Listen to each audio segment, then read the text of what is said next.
Hello, everyone. Welcome back to another episode of Reconnect with Plant Wisdom. It's me, Tigre Gardenia. Oh my goodness. Welcome to 2025. This is actually not the first episode in 2025, but it's the first episode I'm recording in 2025 because the first episode I actually recorded right before the end of the year. And it was an awesome one. Loved that conversation with Kiki. Um, so this year, I was thinking I have a whole series of episodes planned for the podcast. Very, very excited to continue to build on what we have built in the last year, especially because 2024 for me was really a year of profound growth and evolution, both professionally as well as personally. At the end of the year, you do your whole what is your word type of thing. And last year, I chose trust as my guiding word. It was something I wanted to build on, both internally to myself, to kind of recreate a relationship that I felt that I had lost pieces of, especially in certain environments, and then also trust from an external perspective of being able to step back into certain types of situations, especially at Dominiher where I live, where I wasn't 100% sure how I was going to manage and what the relationship would look like and what were the elements that I could trust. Not so much about trusting the people because it's Dominiher. I mean, I live in one of the largest spiritual communities in the world, so it's not about trusting the people in and of themselves. It's about trusting the process, a process that is very different, maybe from the way that my mind traditionally works. And so, therefore, I kind of, there was a lot of elements that I wanted to trust. So that's why I chose that as my word. And it, in the end, unlocked a level of self awareness and self acceptance and connection that I could have never predicted when I sat down to create my word. And we're going to talk more about that.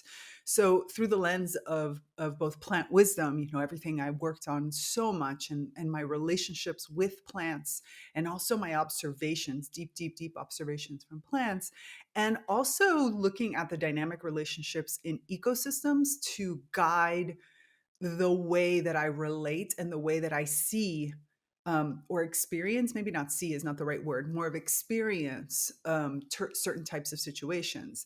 And this really helped me redefine how I approach challenges, how I look at creativity, and probably most importantly, my relationship with rest. Because if there's something I discovered in 2024, it was that rest and peace is a very big part of who I am today. Where maybe when I was younger, it wasn't, but to this year from now on, it is. And so in this reflection episode, I want to share how embracing my inner critic has really revolutionized my life. The different lessons that the plants have taught me about trust and flow, and how the naturally conscious community is becoming this thriving hub of support and growth.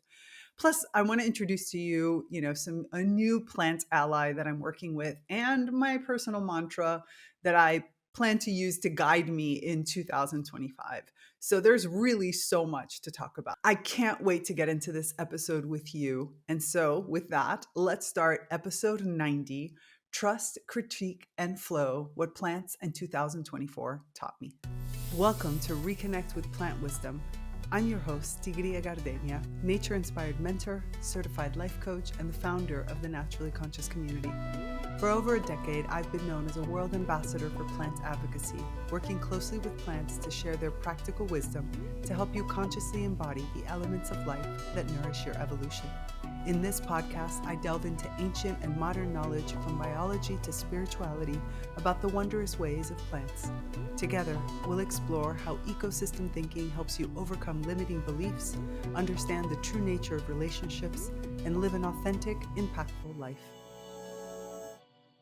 All right, for those of you that are watching in the video, you might have noticed that I got a haircut, a pretty extreme haircut for me in the sense that I went back to layers. I'm not going to get into it in this episode, but if you are curious, I have been on a almost now 3-year journey to regain my curls. I actually had somebody yesterday who was touching my hair as we were talking, and I made a comment about my hair, and I was telling her how I had just gotten a new, like, razzle dazzle curly hair, haircut. And she was like, wait a minute, these are your natural curls? And I'm like, yeah, I've spent 3 years trying to get back my natural curls. There's nothing unnatural about this. This is just straight up curl and some really good styling techniques and a fantastic haircut. So I have to give big shout outs to Officina Riccio, which is a hair curly hair specialist salon in Turin, which has been instrumental in starting this whole process in relation to the cutting part. And I have to give another big shout out to the Curl Whisperer in Miami, where I just recently got the last haircut. And these two salons make me so happy to be in places that know how to deal with curls. Anyways, that's just an aside. If you are curious about my curly hair journey and you want to learn more about that kind of stuff, please let me know. I've never tried to make any videos or anything about it, but I'm totally willing to share because I just love curly hair and I love the fact that I'm a curly, and I just want everybody else who has curly hair to be able to love their hair as much as I do. All right. So, getting back into this episode, what we're going to talk about today is really about personal evolution in 2024, the impact of community on multiple levels, and maybe end up with some guidance for 2025. By the end of this episode, I really want you to feel empowered to trust yourself more deeply, to see critique, especially as a tool for growth rather than a roadblock, and embrace the natural rhythms of rest and flow. These are two humongous words that have just naturally and organically developed into my vocabulary with a wisdom of that. Anyway, there's so much I want to tell you about. My goal for you is to walk away with insights that are inspired not just by plants, but nature in general, to help you navigate personal and professional life because with more ease and authenticity, because isn't that what we're looking for? But before we get into the details, I need to take a short break to share with you one of my eco-conscious business partners. If you're on a journey of spiritual growth and personal transformation like I am, then you're going to love what I'm about to share. I want to introduce you to Gaia, a one-of-a-kind streaming platform dedicated to expanding consciousness and exploring the mysteries of our universe. Gaia offers thousands of enlightening videos, from thought-provoking documentaries and deep dive interviews to yoga and meditation classes that nurture your mind, body, and soul. Imagine diving into ancient wisdom with the Dalai Lama, exploring the depth of consciousness with Ram Dass, or healing with the insights of Matthias De Stefano or Joe Dispenza, all from the comfort of your home. Plus, you even find me on Gaia. Yep, that's it. I'm one of Gaia's featured experts. Whether you're seeking to connect with your inner self, understand alternative healing methods, or simply curious about the nature of reality, Gaia has you covered. With Gaia, you'll find community of like-minded individuals who are all seeking to grow, evolve, and make a positive impact on the world. It's more than just a streaming service. It's a gateway to more conscious and connected life. Ready to elevate your journey? Click on the link in the show notes to start your free trial today. Trust me, you won't want to miss the incredible content waiting for you on Gaia to support your evolving green brilliance. Okay, so now let's get into this whole personal evolution. I don't know if you remember, but I did an episode where I told you about how I came to the title of Certified Life Coach, which was not an easy decision for me. And one of the titles that I had for myself, other than Nature Inspired Mentor, has always been there, because that focus from the plants and that wisdom that comes and sharing that has always been a part of my business since I started, working in this world and working more closely with plants. But the other part, the coachy part, once I got my certification from the ICF, I couldn't really decide what to use. And for a while, it was personal evolution coach. And as much as I still love that title, it's a little wordier, and life coach is just so much easier, especially because I do work with all aspects of life. I love that my clients feel like they could bring everything, especially because I work with, neurodivergent, creative, multi-potentialites that all see the world in these unusual ways, which is what I love. Alternative thinkers. I love it. Love it. And I really provide that safe space for any aspect of your life to be held. But in order to do this, I needed my own self to make sure that I could trust who I am becoming, what I've become, what I have accomplished, how have I integrated all these parts of myself, and really trusting myself without any level of censorship. And so, one of the things that I focused on when I said the word trust as the word I wanted for 2024 was about trusting my raw emotions. Just last night, I was having a really fantastic conversation with a very good friend of mine who was sharing with me a realization she's had about her life. And about 2 days before that, I had shared a big sort of realization or understanding that I had come to. And in this conversation, what both of us who are lifelong learners, we've been friends for a very long time, we always are people who are working on ourselves and integrating new wisdom and knowledge, and especially esoteric knowledge and so many different pieces. And what we realized is that both of us have reached a level of, how do I say this, where what is most important is to trust your feelings without trying to categorize them. In other words, the ability for those to just come out, to be expressed in a safe space, to allow yourself to be okay with neurotic little ideas that come and go, thoughts that run around in circles, starting projects and ending projects. In other words, rather than trying to fix things or fix yourself, 2024, especially for me, was a year of profound, deep acceptance, because going back to the word trust, I trust fully that all of this is important for my growth. In other words, rather than trying to say something is wrong with me and I need to change things, or looking at anybody outside of myself, whether we're talking about my clients or, the fellow initiates that I work with, instead of looking at people and myself as, oh, you do this thing, this is something that must change about you. It's more of, okay, this thing you do, or more importantly, this is how you are. If I trust that you came into this world with that for some reason, then, or that you've had this experience for some reason, the question is then, what are you supposed to do with it? Where does it fit into my life? How does it fit? And exploring all of that and allowing even things that seemed ugly or scary, or things that we would traditionally like to get rid of, and allowing myself to sit with that. That's why I said peace followed trust very, very quickly. Just really gave me a broad vision of myself that I had not seen before. And in this bubbling to the surface came out, I started to do a bunch of work with personalities, as you've heard in the podcast, because it was part of episodes, recent episodes where I was talking about personalities. And I was looking at it from the perspective of an ecosystem and trying to understand, okay, if all of these personalities have a purpose, what could be their purpose? Like, why are they here? What are they here? And if I just trust into that, I don't even have to ask the question. I just have to say, okay, it's more about learning how to work with them rather than trying to change anything about them. And that's where I discovered my dominant personality, which is the critic. And the critic has been my dominant personality. I mean, I've known that the critic is my dominant personality. By the way, I'm not talking about the inner critic, because the inner critic is slightly different. The inner critic is more about, criticizing yourself. And mine is the critic, which is I criticize everybody else and everything else. But where I had looked at it as I criticize everybody else in the past, and it was always something I wanted to change about myself. I talk about this in Befriend Your Limiting Beliefs. When I do that webinar, I talk really deep about it. I talk about it in a few other areas about trying to understand this critic.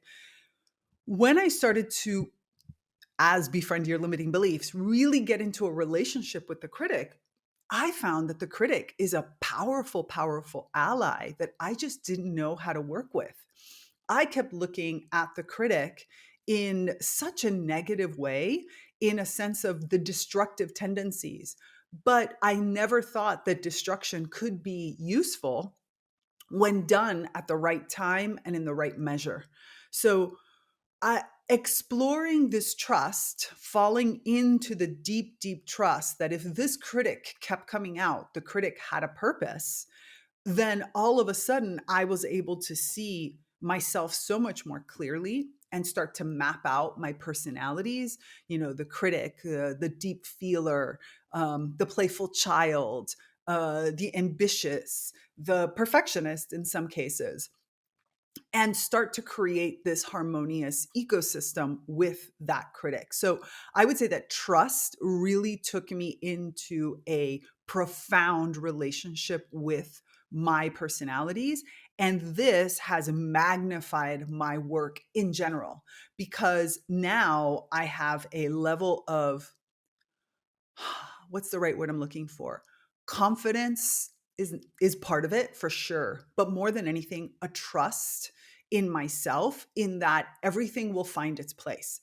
And that took me to two things that I had not yet worked with. One was flow, which turned out to be like, it's so interesting because flow started to come into my life as a word, as a concept. And then I got asked to be part of a documentary that actually I'm going to be going to the United States in February for the premiere. It's premiering for PBS Tampa in February for the premiere of this documentary. And the biggest piece of this documentary, which was a plant-inspired, nature-inspired documentary, was all about flow in the web of life.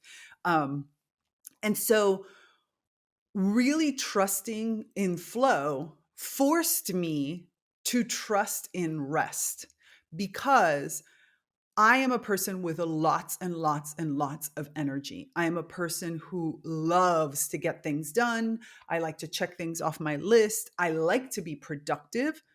And then again, I also consider myself an extremely lazy person.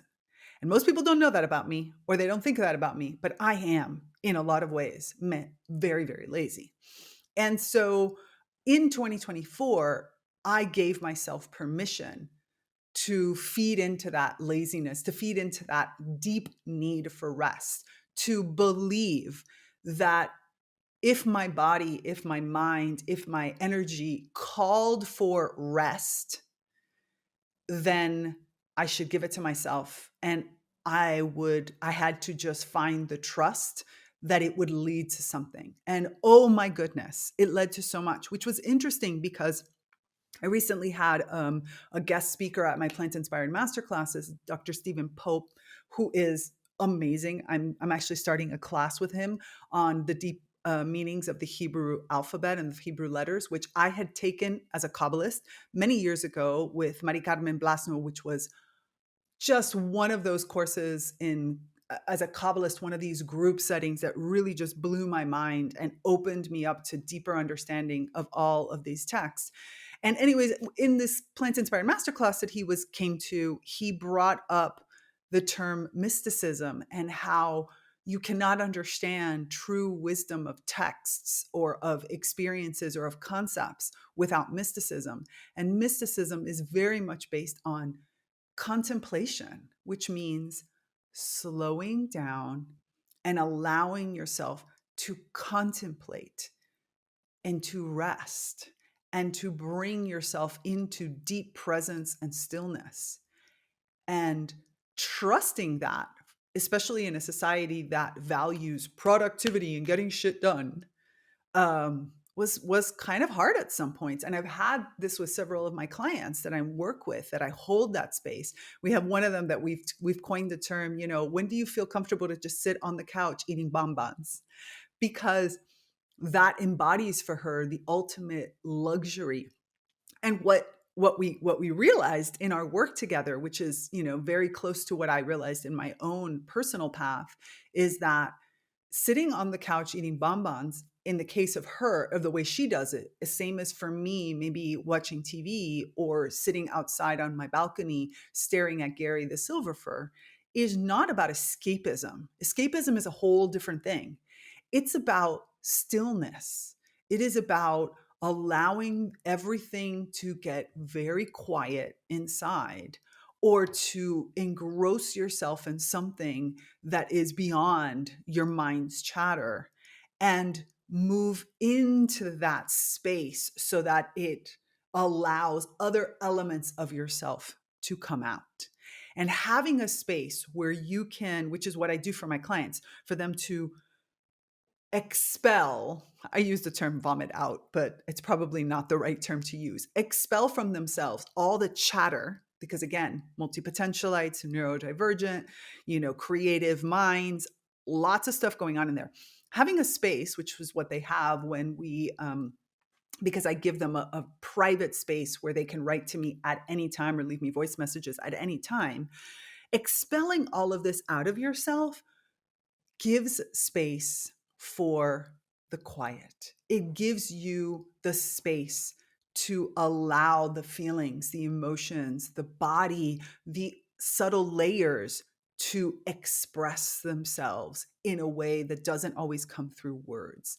And the critic, my critic, is amazing at picking out phrases and words and details that can be seen, in some cases to destroy, from the perspective of destroy conditioning, destroy ideas that are not your own, help you see the way that this element is insidiously getting in there, right? The critic can do that. And yet my trust that I am a loving, compassionate, deep feeler who is very playful and is curious and childlike. And therefore, my destruction is not from the place of, I want to pull you down, or I have a hurt that I'm projecting onto you, because I've worked on all of that.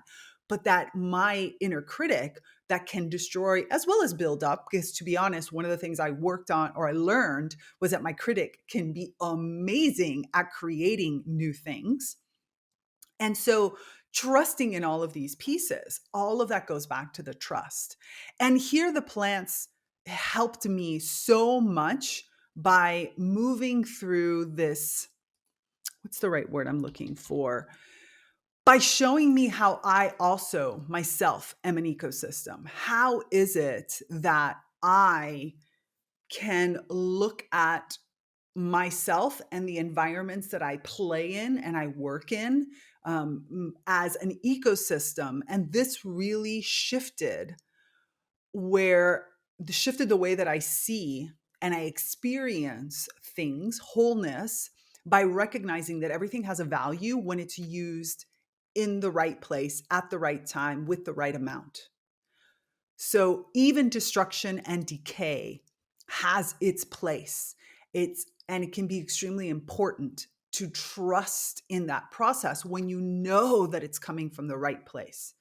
That means working on your trauma. That means giving yourself space. But there is a deep, deep, deep knowledge, a deep awareness and understanding inside of yourself. And when you peel off those layers of all of the conditioning and all of the self-doubt and all of that trauma, it helps you recognize that you have the power to discern the directions that your life should take.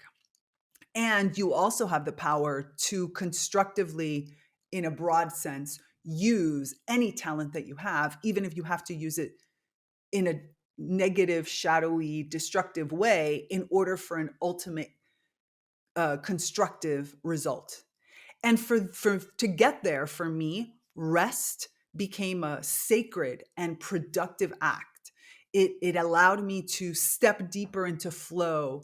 It moved me out of discipline and showed me, and by consequence, as I apply all of this into my work, my clients, my students, and the different groups that I'm a part of, which I had never expected myself to step back into um, with such a positive impact. I had left several of these groups in frustration, in difficulty, and in the inability for me to show the best of me. And now I can walk back into them in a completely different way, while still being very true to self, while still taking ample and copious amounts of rest and thinking of rest as something very productive and sacred. And that's shifted completely the landscape that I work in and I live in. I'm so much more productive in the way that my body does it, which is bursts. It doesn't mean that I don't plan things. It doesn't mean that I don't have schedules. I totally do. But those schedules and that planning is all, again, built in a flow that allows me to move with them in a way that is true to self. It allows my authenticity to shine through. And I really see the difference. I see the difference in the work that I do. I see the difference in the way that I interact with people. I see the difference in the impact that my endeavors, let's say it that way. Yesterday, I was super excited and scared out of my mind to facilitate a session for Dom and her in one of our big meetings. This was a very big meeting, and I had to design actually, and facilitate an hour-long session, this dynamic to take us through positive thinking. And I had a collaborator. I had actually a collaborator that helped me kind of put together the main ideas, and then I passed them through multiple filters because we have multiple cultures and multiple languages. I needed to make sure everything could work across different parameters, and then deliver it on Zoom and in person simultaneously to like almost 400 people. It was incredible, and I'm still on a high from it. But that has only been possible because of all of this work that I'm talking about. And it's what I'm seeing also from my clients. I am seeing them step deeper into this personal trust, for them to have this safe space with me to explore topics so fully gives them the ability to discover their own dominant personalities and to reframe or befriend these beliefs or characteristics of themselves that they thought were actually holding them back, when in reality they were keeping them safe until they were ready to address them. So as you can see, trust turned into this giant thing that I don't think I could have ever imagined when I first put the word and placed it in front of me to look at all year. I never would have understood exactly where it was going to take us. I just knew that that was my word. The other aspect that has really transformed the way that I interact and how I approach the world is the impact of community at a how can I say this? I've been living in community for almost 15 years now. So I live in community. I am the founder of the Naturally Conscious community, and I have been on social media pretty much since the days of like MySpace and Friendster and Tribe, way in the early days. So community building has always been a big part of me. And yet, it has it's been an evolution. Let's just say it that way. It's been an evolution. Instead, in the last year, I have been in awe at the broadness of the term community. I stepped back into certain roles in Dom and Her when I stepped out of my role in the quote unquote federal government of Dom and Her back in 2016-17 in order to go do my master's in Florence. And when I came back from my master's, I chose to go in a different path. So I didn't come back in. To be honest, I was kind of frustrated with some of the ways we were doing things. It just didn't gel with my mind. And in the last year, I've been asked to come back in because I have this deep, deep love for the broadness of our community. In other words, the international aspects, the fact that we have initiates around the world and so many languages and so many cultures and so many different ways of thinking and doing things for the greater mission of reawakening humanity. And so to understand that, I have to say that my work in ecosystems, in understanding plants, is instrumental in helping me create and build community at a completely different level. And of course, all of this translates into the naturally conscious community. I put so much of myself and my energy into the naturally conscious community because honestly, I'm kind of sick of the social media environment from the perspective of the just generic I want to say the word salesy, but I don't want you to get me wrong. I actually think selling is good, but selling you things you don't need or don't want, and trying to tell you that they're good when they're not.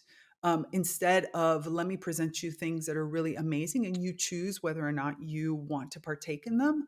And so the naturally conscious community was really born from the desire for us to have a very safe space to talk about and talk with plants in a different way, to start to shift the paradigm, to be on that cutting edge, and not be afraid of being kind of broken down too soon. Mind you, there are people who are very, very good on being on the cutting edge or of being kind of the mouthpieces. But when you're an introvert, or when you're neurodivergent, or when you see the world through an alternative lens, or when you have lots of different ways that you express yourself, and then you're trying to, share this relationship with other kin and how it's affecting and changing your world, because we know that when you have a deep relationship with nature, you're naturally more altruistic, you're naturally more curious, you're naturally healthier, you have more awe, you have more wonder, which means you're much more vulnerable, you're much more delicate, you're building up a new way of being that the world outside is not necessarily ready for. And I wanted a place that was safe for us to explore through reading, through sharing experiences, through the simple walk, through everyday life. I didn't want a scientific only place. I didn't want a spiritual only place. I wanted people to be able to come and express the way that they feel in whatever way that works. Something that nurtured the experience and that provided connection. And that was a big piece. So in the naturally conscious community, it's not just the online, like the postings, which is a part of it. It's not just me talking at people. We have every single week different events that happen, different courses, workshops that are all part of our monthly calendar, book club discussions and writing and creativity group and leadership discussions and master classes and creativity sessions, because you don't create connections only by posting something. The posting in some ways is an expansion of what happens when we meet. And I love that the those that come regularly to these events are not only evolving, but they have created a network amongst themselves where when one is sick, the others know about it and can send energy or even sometimes gifts. Where when one travels, even to a foreign country, we look for the other in order to be able to connect. Where we prioritize some of the people in the group wake up at 6 o'clock in the morning to participate in some of the events because it's so important to their practice. I just recently received a proposal from one of my groups that they want to take more control and they want to run things. And I think it's amazing that they are feeling so confident and comfortable, and also wanting to see this evolution in the direction that helps to support their own growth. And we've had guest speakers and such. So the naturally conscious community is that place that I have been dreaming of. And it's last year, it started to kind of gain its traction. Now, look, I'll be honest, challenges remain. It's a bit niche like. It's a niche. It also is off of the main social networks, which means it's not always easy for people to find or intuitive for them to stay on, because you have to come to another platform. Also, being a part of the community takes time, to be really honest. Like I always tell my students at Damanhur, as the Damanhurian path is almost like a priestly path. It's priests and priestesses that have chosen to work for humanity in a specific way. We align and ally with many different other human and non-human beings that are working for the reawakening of humanity in so many other different ways. But our path is very particular. And the truth of the matter is that if you're an initiate, we're going to keep taking time. And it's constantly going to be a bigger and bigger part of your life because that's the whole point. It's about transforming your life. And in some ways, the naturally conscious community has some elements of that, probably because, I founded it and I'm kind of an all or nothing kind of person. And so we do have a lot of events going on, but they're all drop-ins. And if you have other priorities, you can go off and do them. That regularity is what creates the connection, because connections take time. So when people tell me that online spaces are all full of like negativity, I'm like, no, that's not true. Or that you can't create real friendships in an online space. No, absolutely not true. Because I would say that the members, the sprouts, as we call ourselves, inside the naturally conscious community would jump on a plane in a heartbeat if they needed, if one of the other members needed something from them.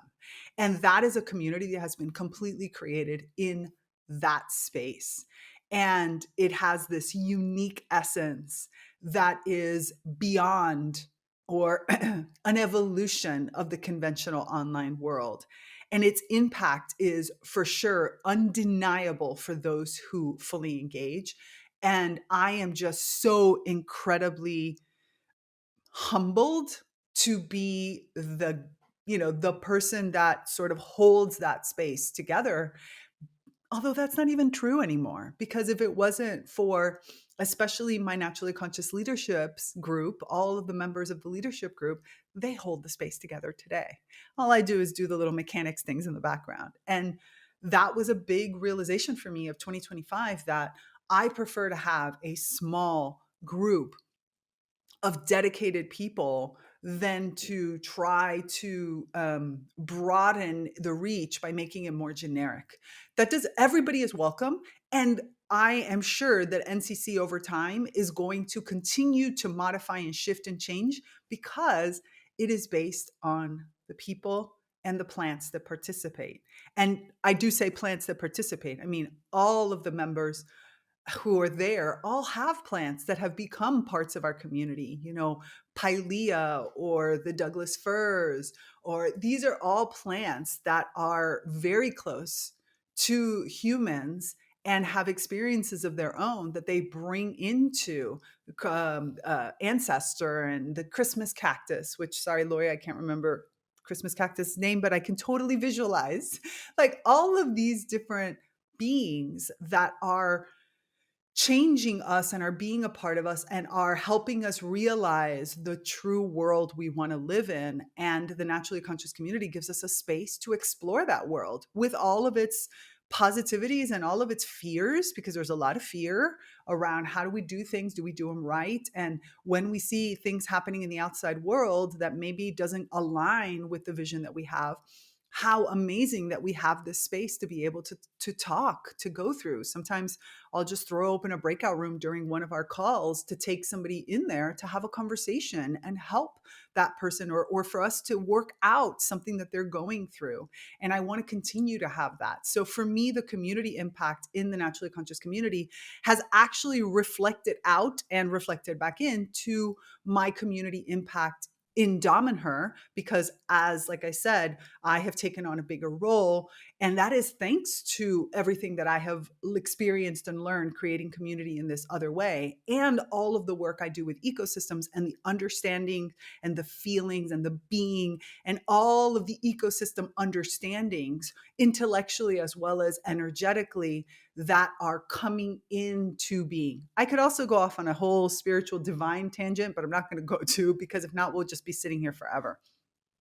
And so all this leads me to think, okay, what's coming up in 2025? Because 2024 was a difficult year in some areas of life, and not just my life, but I think for many. And yet when I sit here and I reflect on it, I am incredibly grateful for everything that was experienced. Now, for me personally, 2025 is a year, as I go into this year of my life, my age, my way of being, is a year connected to relationships and to fostering and growing and continuing to evolve relationships, which gets me super excited, because that's an area specifically to rediscover the missing archetypes of relationships, and working very closely with plants who hold and are the custodians of these of these archetypes, I really want to go much, much deeper into them. In 2024, I got to learn a little bit more, see some of the theories and hypotheses, and I feel like a few of them I have experienced, but I still don't know how to put them into words. I don't know how to share them with a greater audience. So that's a very big piece of where I know I'm going. And the other piece that I feel like is important for me is about, and not only for me, for this podcast, for the Naturally Conscious community, for my clients, for my work in general, is all about next level expansion. And specifically, next level expansion through engagement, through relationships. I am so ready to support a broader audience and specifically to hold that space. I feel so solid in my being to hold that creative, neurodivergent, multi-potentialite space to help them shine, to help all of you shine and thrive in this transformative and transforming world that we're in. And I really feel like that is where I'm headed. Engagement is everything for me. Relationships is everything. And since 2025 is a year of completions, a year of like bringing into being things, I anchored in some very important energies before the end of the year that I am now pulling into the Apagamental days. I really, let me just say, talking about rest. So I love to come into the new year. It's part of the tradition of my family to come into the new year with a super clean house. So I traveled back because I was in the United States for about 5 weeks. I came back home before the new year with the intention of completely cleaning my house and being up and running on the first. That didn't happen on so many levels. What I ended up doing completely organically and again in trust, I got home on a Sunday. I literally came home, unpacked my bag, got online because I had one of my classes for Dominher, one of my Method Action groups that I co-teach. We had a call and I was the translator, co-teacher for. So I did that, which blew my mind because we were talking about the subtle body and all the different elements of the subtle body. And I had not heard about some of these elements in that particular way. So thank you, Raganella, for bringing and opening new things about the microlines and such. And then I ended up going out late. When I say late, I mean midnight, because I have a friend of mine who lives between Damanhur and Milan, in the sense that he goes back and forth because of family emergencies that he has happening in Milan, and he can't always get here until late. So he got in at midnight, and even though I had flown all night from the night before, I went to meet him at midnight because relationships were so important to me. The next day, I had met up with another friend and had a very long conversation and went out and really enjoyed my time with this person. And then New Year's Eve with a whole other group of people. And it was like, I was exhausted and yet pumped at the exact same time. And I felt like I was completely anchoring in the energy of relationships without even thinking about it. I hadn't planned it. I had intended to just be home. And then on the first, you know what I did? The first of the year, it's the Apagamental days. I'm supposed to like get up and run. I did nothing. Nothing. I was home. I watched TV. I laid on my couch. I drank matcha and sat looking at the fire, and which turned out to be the element that I'm working with this year, which again, another unexpected thing, because completion and yet fire. I'm still working that one out. It'll come. And I just sat in presence, stillness, and contemplation pretty much the entire day. I only got dressed because I don't have the habit of sitting in my pajamas all day, and I like being dressed. Other than that, I did nothing. And it was amazing, amazing and perfect, and the exact way I wanted to spend the year. Because then I thought, for a minute, you creeps in and you're like, oh my goodness, I'm not going to get anything done. And then you're like, okay, well, I refuse to just plan because obviously I need to be in a flow. And then the next day, boom, everything started to move. And little by little, this inspiration started to come and I started to get things done. So, next level expansion through engagement is where I am heading. And I have a new plant ally, which came in about halfway through last year, but announced Kiself and then promptly did nothing. Because as I have learned in the last probably week, and now I understand, Noelle, the Christmas cactus, who's sitting in the corner over there, and I can't shift the camera to make it easy to see, but Noelle is too big to kind of bring up. Noelle, the Christmas cactus, embodies silent, profound wisdom that is inaccessible to the mind chatter and is only accessible by mystical experiences and somatic understandings. How the heck I got to that phrase is another podcast in and of itself. But the understanding when I sat down and like journaled or allowed myself to just bring up everything of 2024 into 2025 and to call in the energy of the Pago Mental days to be extremely vulnerable with myself,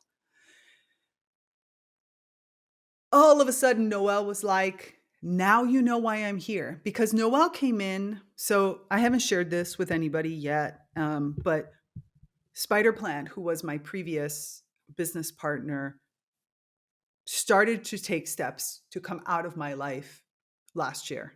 And for me, that was really difficult because, when we're talking about plants, Spider Plant had, started to die back to a very small size when I had changed nothing about anything, nothing about Spider Plant's environment had changed and I couldn't understand it. And then at some point got a very, very clear message that Spider Plant was passing off the reins to Noelle, but Noelle doesn't speak like Spider Plant does. So I accepted this and it's taken me months to accept it. And Spider Plant is still with me, but Spider Plant is much more delicate and small and reduced. And so I have, placed Spider Plant where Key has told me to place them and, don't interact in the way that I was used to interacting as a business partner, as someone who I just keep noticing that by the way, as I'm getting into this emotional, my neurodivergent mind who goes and says, why is my video keep unzooming? My video keeps unzooming. So you had a big chunk of me unzoomed and now I'm zoomed and who knows what the hell's happening. Anyways, the point I was trying to make was that Spider Plant made it very, very clear to me. I worked with you through a part of your business that was to a certain level. I took you through a series of things and I stepped into roles as a healer that I needed to step into. And now my time in that role is no longer. And so therefore, Noelle is who you're supposed to work with. And now Noelle and I have a contentious relationship because I love Noelle. And at the same time, I have no idea how to take care of Noelle. Other people have beautiful blooming Christmas cactus. Noelle blooms whenever the heck Noelle feels like blooming. And it's very confusing.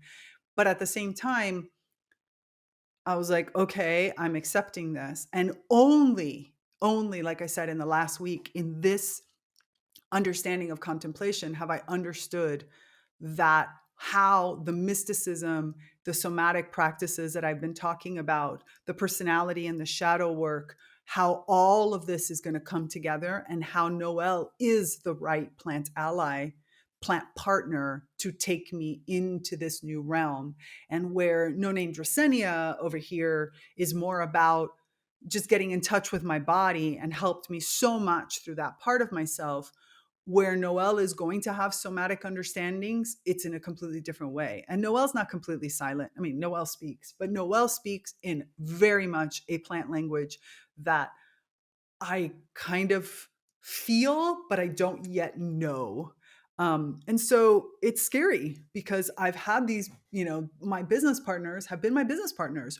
I've had human business partners that have also left, and it's always been scary. It's a shift, and you change the way you do business, the way that you experience things, and you have completely different ways of interacting and of brainstorming and of processing and of getting work done. And so I'm a little nervous about working with Noelle, who I keep staring at, and yet I'm actually excited. I'm excited because Noelle has a very different mechanism for propagation, for example, that I know is a part of it, about how to expand. And also the way Noelle grows has already, yeah, it's already starting to open up other other tracks for me to experience. So in closing, I hope you understand. Like, I hope that this makes sense, because trust, critique, and flow are not just lessons for my year.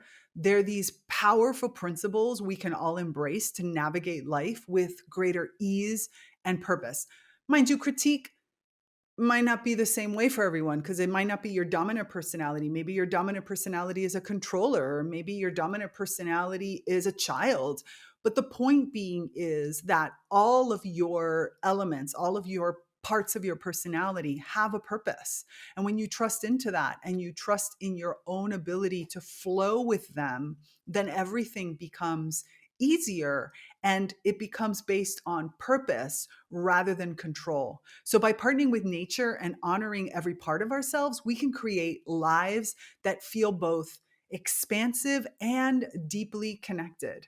And so, I wish you, and I'm looking forward to this journey with you over this year. I'm excited to have you here on the podcast, watching and listening, but also to have you in the Naturally Conscious community, to participate in our events, and hopefully to be an integral part of our community, helping us redefine the way we do things there.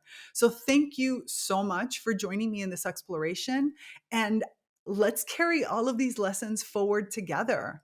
And I want to before I go, I do want to take a very quick moment to think about how you can apply these same tools in your own life. Like, for example, how can you create more space for trust in your life? What happens when you reflect on the areas that you've been holding yourself back or second guessing yourself? What would it look like if you allowed yourself to fully trust your instincts and the process more than anything, right? Even if you don't trust your instincts left, how can you get to a place where you trust the actual process? Also, what part of you has been silenced or hidden, like my critic was? I literally spent 20 years of my life. I am not joking with you. I can tell you stories of very particular moments where I was trying to shut down my critic, where I tried to get rid of, push away. I cried, I screamed, I divorced because of my critic, only now to learn that my critic is actually a very integral part of my personality. So, what part of you have you been silencing or holding back that could be valuable ally when you move forward? Think about all these different aspects of your personality and your experience that you might have ignored or dismissed or actively worked to get rid of. How can you bring them in to focus? How can you help their light and dark sides show, and help them and allow them to help you grow and achieve what it is that you want to achieve? And more importantly than any of this, where could you slow down and embrace the flow of life more fully?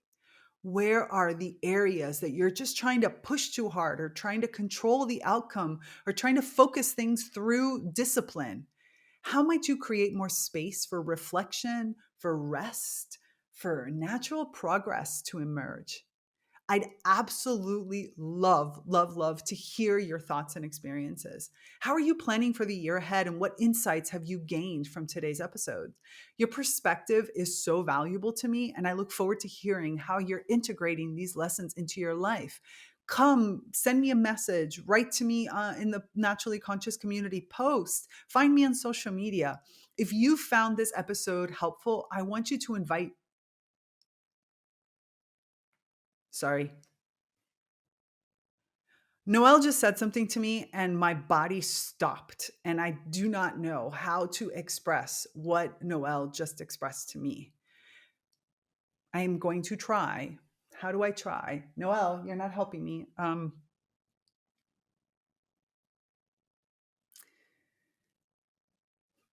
The general concept was I was going to invite you into the naturally conscious community, which Key agrees with. But the other piece of it is how do I invite you to move together with us? How what words can I use to express this concept of evolution requires movement? Movement requires participation, and participation is what moves things forward. I know that was a little bit circular, but mind you, plant language, okay? So, yes, come to the naturally conscious community. Yes, read our posts, but yes, also participate, be a part, allow it to move you, and allow yourself even to be moved in ways that you can express and to express the fact that you don't know how to express them. So, this is a space for multi-passionate, neurodivergent creatives who are looking to align, your strengths with your life purpose, all while building up all of these meaningful relationships with plants and your own inner plantness. And the way you do that is by allowing yourself to be moved. Maybe is that better? To be moved. Allow yourself to be moved. If you're looking for a community that supports you in your personal evolution and your mission and supports you in moving, this is absolutely the place for you. And if you want to stop swimming in a sea of ideas, not knowing how to manage life and work, I'd love to work with you directly. As a coach, as I said, I specialize in helping creative multipotentialites, AKA neurodivergent individuals, you know, all the terms, to bring their many, many, many, many, many talents together to create a thriving business as well as a deeply fulfilling personal life. How do you weave the threads of all these different passions that you might have, which in my world specifically, both professional and personal, all blur together. I've always said I am what I do and I do what I am. So whether you're looking to streamline your activities and your ideas and get them into some kind of connection or to get clarity on how it is that these different parts of yourself help you accomplish your purpose, I'm here for you. I want to help you integrate natural mysticism and nature connection into your work. And I'm here to help you navigate the journey. So, one of my clients once shared that the best part about working with me was to be able to say anything they feel, no matter how messy or confusing it seems, and knowing that together we can figure out how it is useful, how it fits into their life and into their goals. And I truly believe that when you have someone in your corner who supports you unconditionally, you can face any challenge and completely flourish. So if you're feeling called to consciously evolve, I'm here for you. I am here. So let's connect and see how I can support you in creating a life that reflects your authentic self. As always, don't forget to like, comment, and subscribe. Sharing helps others discover this podcast and join our conversations. It's all about the participation. It's all about the relationships. So, and I'd be really so grateful if you could help us expand this community. So thank you for being here, for being part of this journey, and for allowing me to support you along the way. I can't wait to see where this year takes us all. So that's it for this episode. Remember, resist the urge to hold back your emerging green brilliance. Thanks for tuning in to this episode of ReConnect with Plant Wisdom. To continue these conversations, join us in the Naturally Conscious community, your premier online ecosystem for plant reawakening and accelerated evolution and co-creation with other kin. Here, you'll find expansive discussions, interactive courses, live events, and supportive group programs like the Plant Wisdom Book Club and the Sprouts Writing and Creativity Group. Connect with like-minded individuals collaborating with plants to integrate these insights into life. Intro and outro music by Steve Shuley and Poinsettia from The Singing Life of Plants. That's it for me, Tigria Gardenia, and my plant collaborators. Until next time, remember, resist the urge to hold back your emerging green brilliance. I'm out. Bye.